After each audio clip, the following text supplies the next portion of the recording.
Welcome to the third and final installment of New Gardener's Guide to Making Plans. I'm Corey Hawkins, and thank you for joining me. We have a lot to go over today. So in the first part of this video, what I'll do is I will share with you my garden plan, and I will explain to you, go through the logic of why I have put what where. And hopefully that will make sense of the information that we talked about in videos 1 and 2. It'll bring all that information together and hopefully have that more solidified for you, make more sense. In the second part of the video, I'm gonna go take a walk through my garden and I'm gonna show you the different structures I have in place, what I use them for, and why I think they're important. And hopefully that will be helpful to you. So without further ado, let's get started. Okay, I just wanted to show you guys a quick overhead view of my garden so that when we're looking at the plans, you kind of understand what you're looking at. So my garden is like a big horseshoe-shaped plot of dirt. There's that circle in the center where I'm growing strawberries, and the rest is a gravel path. This is actually inspired by what's called a keyhole design, so feel free to Google that. But the idea of a keyhole design is supposed to be applied to a much smaller garden, let's say like a 8x8 or a 10x10, but it's where you access the center of the garden as a way of being able to harvest from all over your garden. You can access things easily, and one of the things we'll talk about later is accessing plants. But for now, just take a look. This is the size, the shape, and all that good stuff. And now let's get to looking at the plans. So I apologize in advance if this is giving you flashbacks to 4th grade overhead projectors in 1984, but this is the easiest way for me to edit, and so I'll get this video out faster, and that's all my intention. So what is it we're looking at here? This is a sketch of my empty garden. It is done on a dot, I don't know if you can see that. It's a dot grid paper, so it's like grid paper, but you can only see the intersected line, or the intersections rather than all of the lines. And I prefer that because I find the lines to be a little bit distracting. And so there's that, but if the line paper is better for you, then by all means do that. Okay, so where do I start? That's a lot of space. What do I do with it? Well, from video number 1, I'm gonna go back and think about my sun exposure, all right? And so I know that my sun exposure comes from the south. This is south. I know from experience and observation that this area of my garden is partially shaded. This unshaded area gets sun from roughly sunrise until about 5 o'clock in the afternoon. And then after that, it gets a couple of hours of what is called dappled sunlight. So it's obscured, but it's not complete shade. Whereas this area from about 2:30 in the afternoon on experiences full shade, but has full sun before that. Okay, so what does that do for me? What that does is it lets me know that the areas that have full sun are going to be more conducive to plants that like heat. How do I know what plants like heat? Well, we'll go back to our tomato here, where it says its soil temp for germination is 70 to 90 degrees. That's on the higher scale for germination. This is also going to tell you that this plant can tolerate and actually prefers warmer temperatures. So this is a plant that I would put in full sun. Now for the shaded areas, I want to put in plants that can tolerate a little bit of coolness. They're going to get some sun, but they're going to have shade at the end of the day, which means their average soil temperature throughout the course of the day is going to be lower, and that they're not going to get that really direct hot afternoon sun. So lettuce would be a good option for that. This is romaine lettuce, and it can germinate at lower temperatures. I know from experience that it actually does not like the hot temperatures. It causes these lettuces to bolt, which is a whole nother video, but if you want to know what bolting is, you just go ahead and Google bolting. But this is a plant that I could put in the more shaded area of my garden. I know that I can put brassicas in this area, so broccoli and cabbage and cauliflower are all going to do well in this area. Lettuces, kale, and anyway, I'll show you what I put in my shaded area. So that's that. Now let's look at it with plants. Here is my garden plan. It's got all the lovely things put in place. I like to draw my garden plan. It's part of my process. But you know, that's not necessary. You don't have to make anything elaborate like this. If you want to sketch something out and just put circles where your plants are going to be, you know, feel free. It doesn't have to be fancy.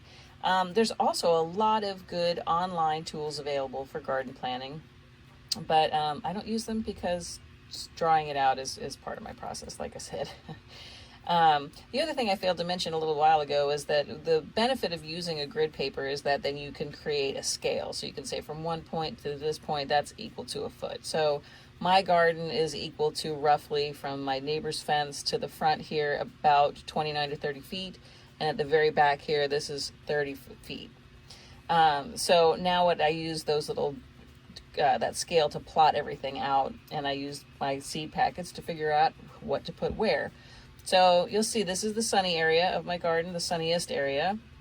I have my tomatoes in here, potatoes. I like to just put some little flowers. Calendula is a lovely flower I like to grow. I just put them kind of sporadically throughout my garden. This is where my squash are, and I'm going to take you outside in a little while and show you the trellis that I use to grow them on. This is my snap peas. I'll show you the trellis for those too. I've got beets. Now, let's talk about this. So I have beets number 1 and beets number 2, and beets number 2 are just straight lines. So that is where I'm planning to grow things in the future. I have beets planted now in these 2 rows, and probably about 2 weeks from now, I'm going to plant another 2 rows of beets. And that is what's called succession planting. And you'll see it in other areas too. I've got 2 rows of carrots and I have 2 rows of future carrots. I have 1 row of lettuce, 1 row of future lettuce, and so forth. Broccoli, I have another broccoli. I don't know if I'm going to do cabbage or broccoli in that row. We'll figure that out later. But I have an open row for succession planting. So, you know, don't necessarily plant all of your dirt, you know, full of seeds to begin with. You might want to pace yourself. So let's take a second now and take a break and talk about what is this succession planting. I don't know if you can tell, it is really hot in this greenhouse, but it's the only private, quiet place I have, so I'm just gonna sweat through this. Anyway, okay, so let's talk real quick about succession planting, because I've mentioned it a few times, and it is an important thing to understand, because succession planting is what is going to guarantee you food for a longer period of time, that way you're maximizing the growing season. So we talked about lettuces earlier, we talked about that arugula, and that arugula has a pretty quick days to maturity date. It's 30 to 40 days so you can start to harvest. When it starts to get warmer in the summer, that plant is going to start to fail. It's going to want to bolt and go away and be like done with itself.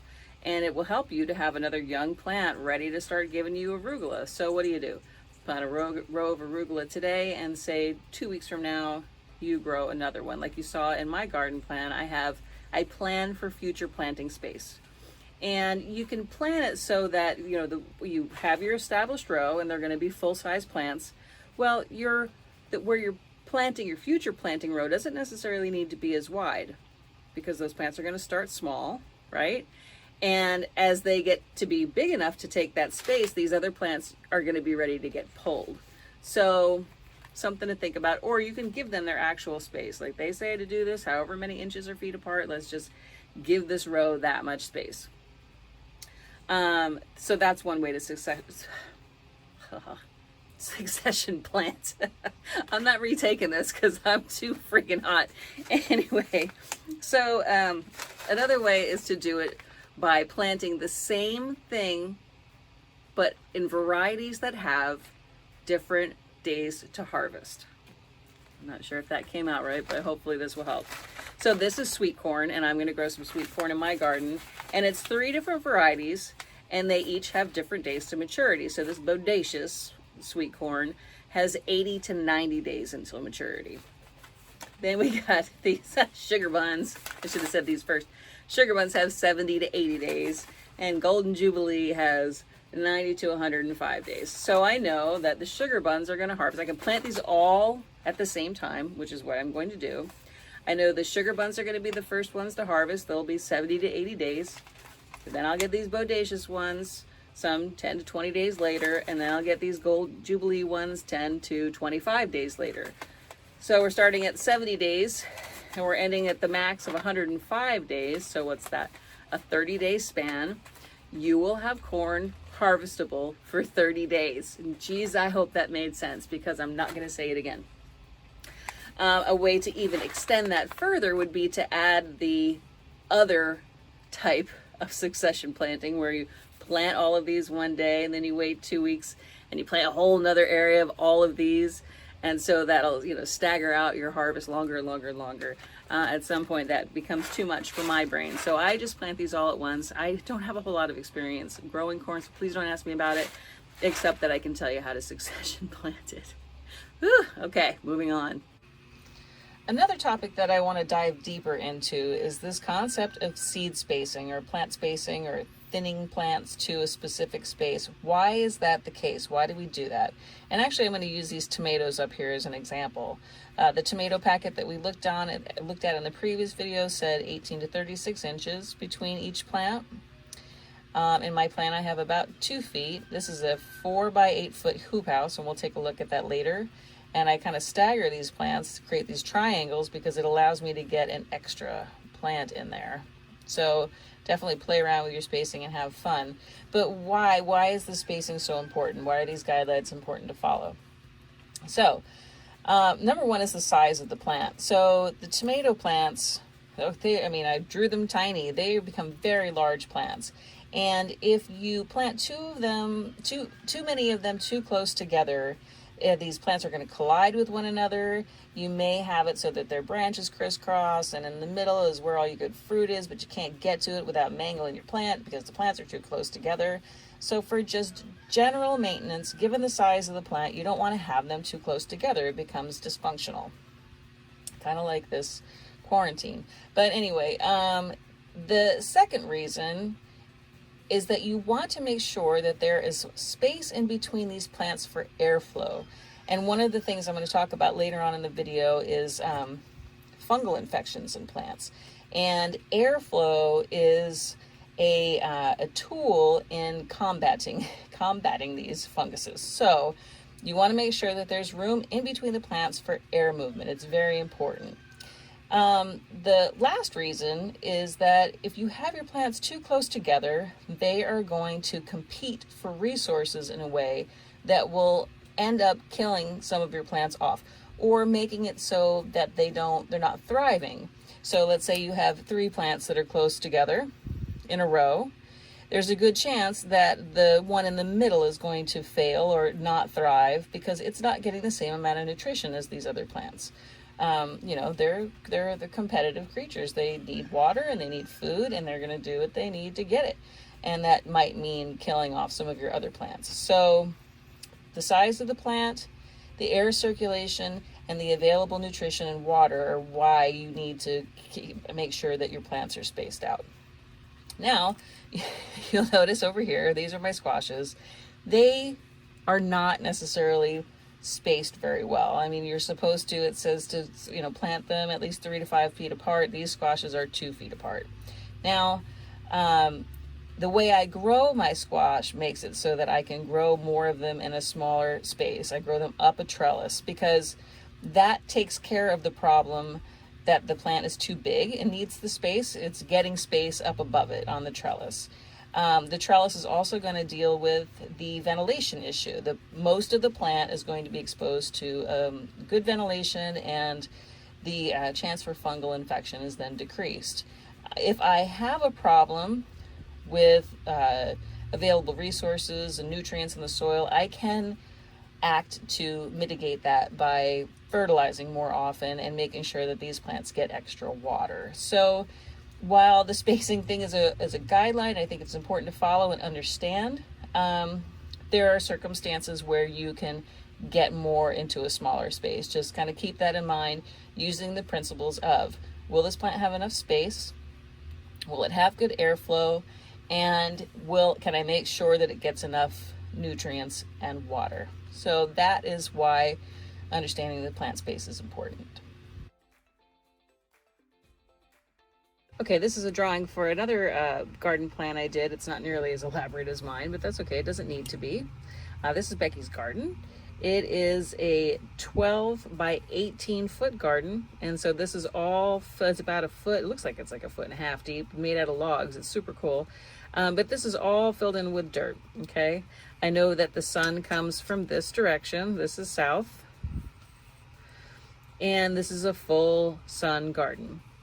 So the first thing you got to consider when you're looking at a plot that is just dirt is you need to make some plans for pathways. You don't want to walk through the same dirt that you're growing in, because your walking is going to compact the soil, and compacted soil doesn't grow food nearly as well as nice loose dirt. I mean, you don't want it loosey-goosey loose, but you want it so that the roots can find their way just fine and they have plenty of space to grow. So I started with creating like subplots by dividing it up with these pathways. I put the taller plants in the back. These tomatoes are in the back because we don't need them casting shade. They have a lot of space, which is great. That way Becky is going to be able to get back in here and around and get all of her tomatoes. The smaller, shorter ones are in the front. I've got suggestions for when she plants them. There's some squashes that are growing and some cucumbers, and this garden is going to have a fence all the way around it, so these cucumbers and squash can use the fence for trellising, and that's very helpful. And so yeah, there's a lot of extra room in this garden, so Becky can go have fun. She can put in some marigolds or calendula or different herbs and borage and things that are going to attract bees. She's got space for that, or she can put in some garden art or her fairy stuff or whatever she wants. But this will be an easy to maintain garden given that everything's got a lot of space and it's nice and big, and you've made allotments for how to get around. So that's an example of a different garden that I've designed using the principles that we talked about earlier. There really is no end to ways that you can lay out your garden. Things that you need to keep in mind are, what is the sun exposure? You want the warmer, loving plants to be in the full sun area, and the plants that can tolerate shade to be in the shaded area. You may want to consider putting the taller plants in the back so that they're not creating shade for the plants behind them, because all shade is shade and it will cool the soil temperatures. In some cases, you may have such a full direct sun area and you might need some shade to grow things like lettuces because they don't really like it too hot. So maybe you plant your row of tomatoes and you plant your lettuces behind it and then in the shade of the tomato, and then after that there's more full sun and you can put your zucchinis there. So get creative. I've had my garden space for 10 years. I've never planted it the same way twice. So the other thing I will say about your garden layout is you might want to consider the aesthetics. I put flowers in mine. There are flowers that are pollinator attractors, so borage is one of them. I always have calendula in my garden because I like it. I always have nasturtium in my garden because it attracts aphids and bugs that would otherwise attack your plants. They like the nasturtium better. And what you do is you use that nasturtium like a trap. You just let them all cover it up. It's really disgusting. You wait until it's grown and then you pull it and you yank it and all those bugs are out of your garden like that. So, and it looks pretty. So think about putting, garden art in your garden. There's something about when something is aesthetically pleasing to you, you're going to take better care of it. You're going to be more proud of it. So get creative and have fun with your garden plan. I keep some notes. And when it comes to garden planning and note taking, I am not very good. But I keep basic notes. This is the original layout. This is the plants that I want in it. I put the date of when I planted them and how many, and I figure out how many by reading my seed packets. And that's pretty much it. I'll have a page somewhere in the back that is just notes of what worked and what didn't work. But that's what I do. You don't have to make a big deal of it. Or if you're a major planner and you love planning and micromanaging, then feel free to micromanage your garden. I'm sure it won't hurt. It's not going to hurt it. It's not going to get offended like your coworkers. So that's regarding garden planning. If you have any questions about that, please post them below. Now we're going to go out into the garden and take a look at the structures I have in place, introduce some new ideas and concepts, and hopefully learn some more stuff. Let's go. All right, let's take a walk through this garden. I hope that this is not too Blair Witchy for you all. I made a Blair Witch reference to my dad once and he didn't get it. I'm like, oh my God, there's that generation gap. But anyway, here's my garden. Let's talk about what this is. So my garden, I said, was in a keyhole shape. It is a raised bed, and I have, it is a raised bed using stone. Okay, the benefit of a raised bed is that it allows for a greater surface area for the sun to warm. So it's not just warming the top layer, it's also warming the sides and the front, depending on, you know, the angle of the sun, etc. That is going to cause the overall temperature of the soil in the container to increase because it is raised above and there is more surface for the sun to warm. The material you make it out of is going to affect how much warmth is retained in the soil. So if you make a raised bed out of wood, that's great. Wood, it will help heat that soil up, but wood doesn't hold heat for as long. So as the temperatures start to drop, so will the temperature of the wood. It just doesn't drop as quickly as the air, or in some cases as the soil itself. So it will keep warm for a longer period of time. The reason I chose stone is because stone holds more heat and holds it for longer. So it just changes your average soil temperature over time. So there's that. Another good option for growing in an elevated way are containers. Let's say you don't have space for like a traditional raised bed, containers are just fine, and they act the same way as raised beds do. They create more surface space for the sun to help heat the soil, especially the black ones on the right and the left. They're going to absorb a lot of heat. And all of these containers are an appropriate size for growing things like zucchinis and tomatoes. You would probably only want to put one plant per pot, but if that's all you have the space for, then that's great. That'll work just fine. Okay, so let's take a look again at the garden. I think one of the things that's going to stand out right now, especially since there's no plants out here, is that I have structures in place. And they all serve a purpose, and I want to talk about them, starting with the most obvious ones, and I think it's these hoop houses over here. I have two different types of hoop houses. I have these ones that are covered with row cover, and I have these larger ones that, this one here is the trellis for my squashes and my pumpkins. They just grab onto this fence and grow on up. And then this one will be for my tomatoes. And so let's talk about why do we have hoop houses.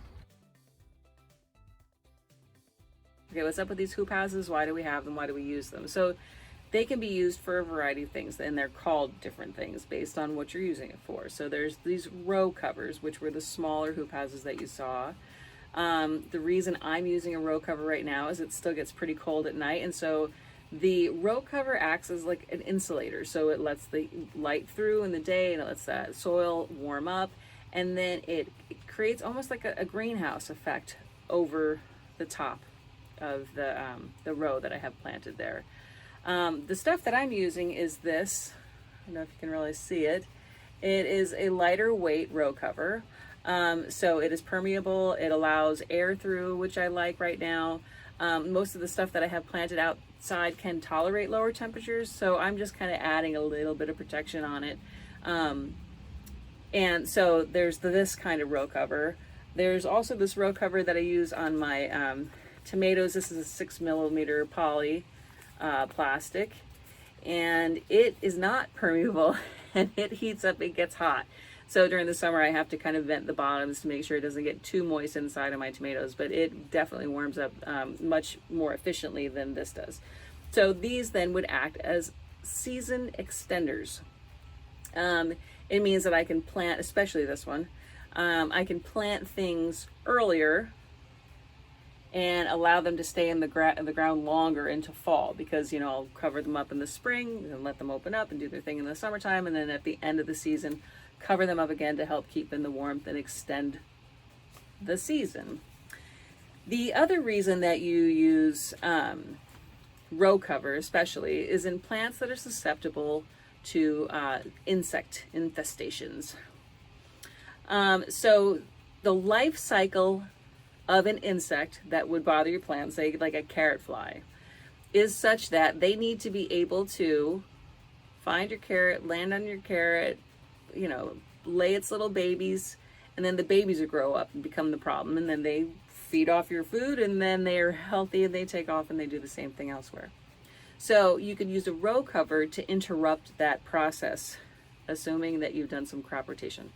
Crop rotation is not something that I'm going to get into right now. And really, if this is your first year gardening, you should not have too many problems with insects, because they have to find you first. It's really like your first year, you're kind of off the radar.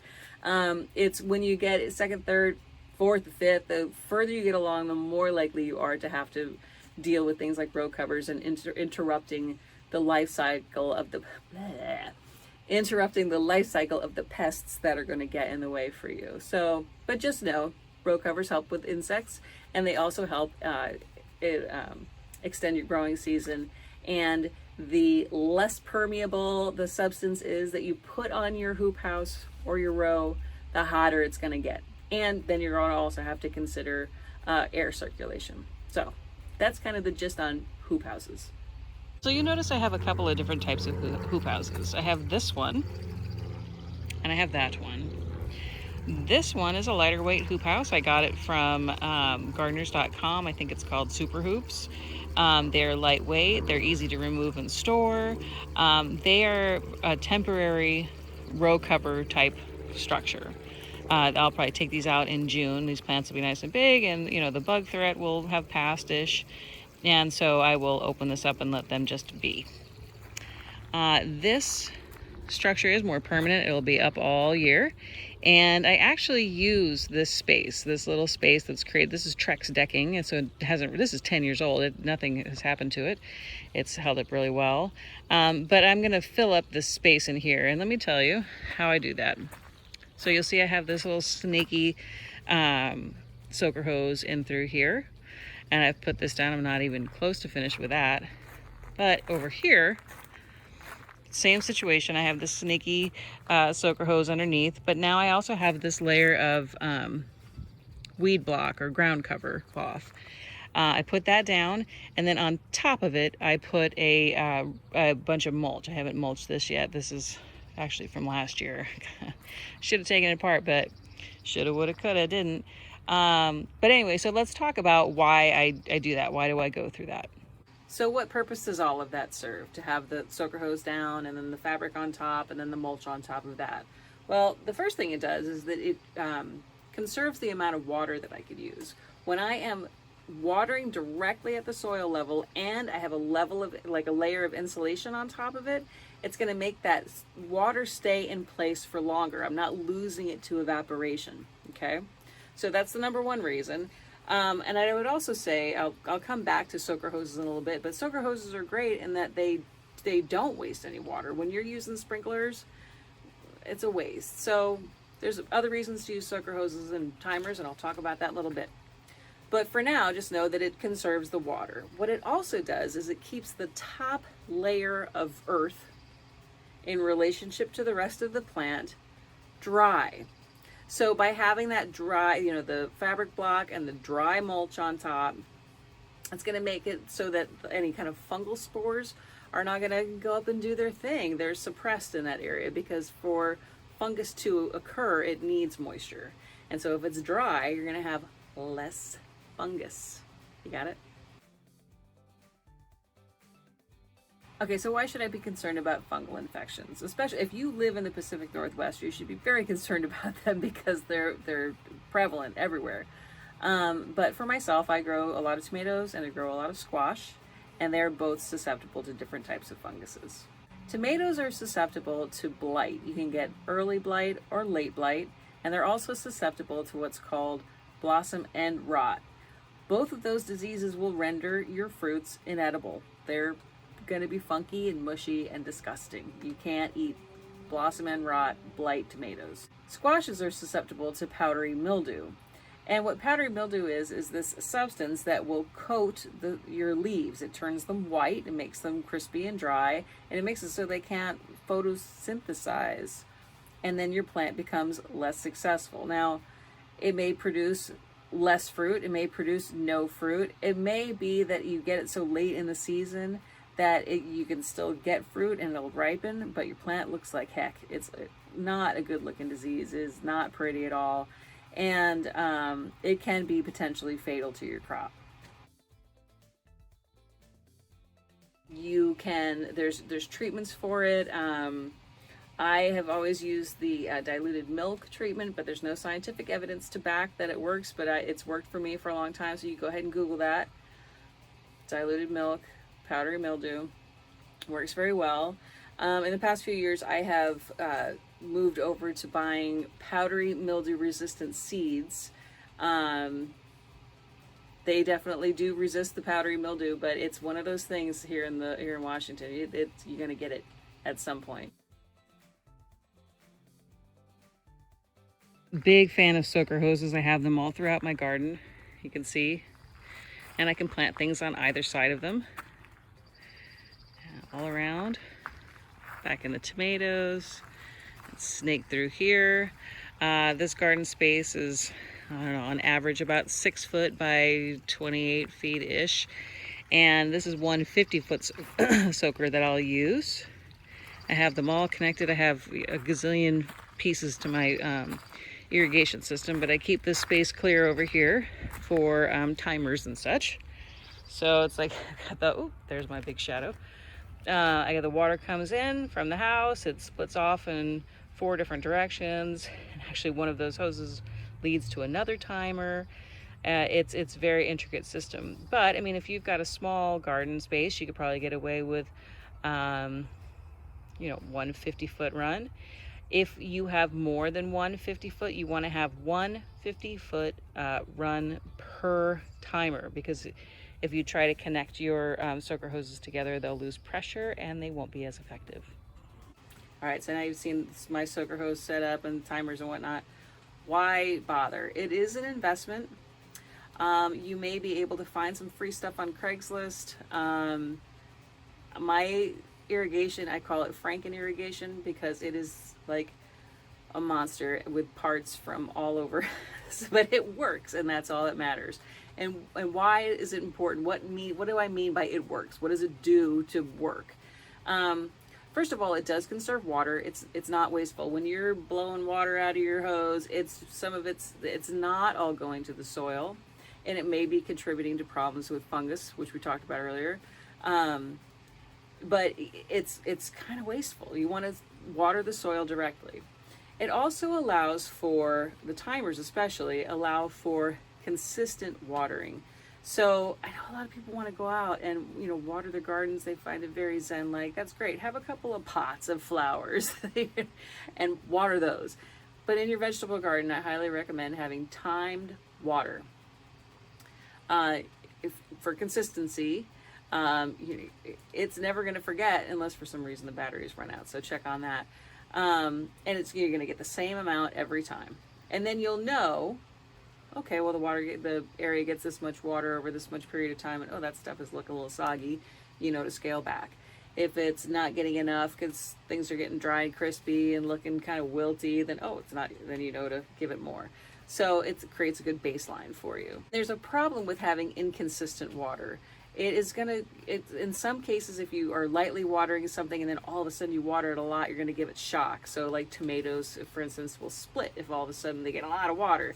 They'll be like, la, la, la, la, oof, and they split. So consistent water is important. Timed water, like knowing you can count on it. If you need some zen watering time with your plants, put some flowers in a pot, or have a couple of at one area of your garden that you're responsible for. But otherwise, I highly recommend soaker hoses and timers. The timers that I have are made by Orbit. I think I might have mentioned that, but they are great timers. I've had them for a long time, and they've held up, and they do a great job. So that's my spiel on soaker hoses and timers. So if you grow anything that vines, like snap peas or cucumbers or any of the squashes, well, with the exception of zucchini, doesn't need it, you're going to need a trellis of some sort. So this is a pretty good trellis. I've grown quite a few pumpkins and squashes up this. It's held quite a lot of weight. This is just cheap garden fencing draped over this hoop house that I actually used to use for tomatoes. And it's cool. It creates kind of like a tunnel of of plants, and it, you know, the actual growing bed, it becomes just this mass of greenery, and it's beautiful. This is what I grow my snap peas on. This is called a teepee trellis, and it was easy to make. You can use bamboo. I like to use this, it's like a plastic coated metal rod. It's a little bit flexible, but not very. I've had these for years. So the bamboo will rot over time. These last for a long time. Another thing that you're going to want to consider, like right here, I don't know if you can even see that, is a tomato cage. This is going to be used in this space here for medium-sized sunflowers, but I will have tomato cages set up in my tomato thing. You can see them laying on the ground over there. And so those are some things to consider for support structures. It's finally starting to cool off here in the greenhouse. Well, I think that's enough information for today, and hopefully that is enough information to get you started. It might be too much information. If it's not enough, please let me know. Let me know any questions that you have, or topics that I didn't cover, and I'm happy to help you out there. It is important to me this year that people get out and start gardening. Our food supply chain is vital to the stability of our nation, of our society, of humanity. And if you can be a part of making it more stable and healthier and more secure, then that is a fantastic thing. And I commend you for taking the interest and making the efforts. If you've watched this all the way through, thank you very much.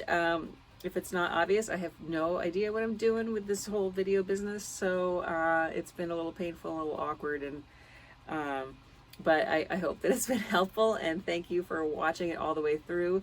I hope that the remainder of your quarantine goes well. Who knows what this year brings, but at least now you know how to grow some food. So until next time, perhaps, I'm Corey Hawkins signing out. Good luck, good gardening.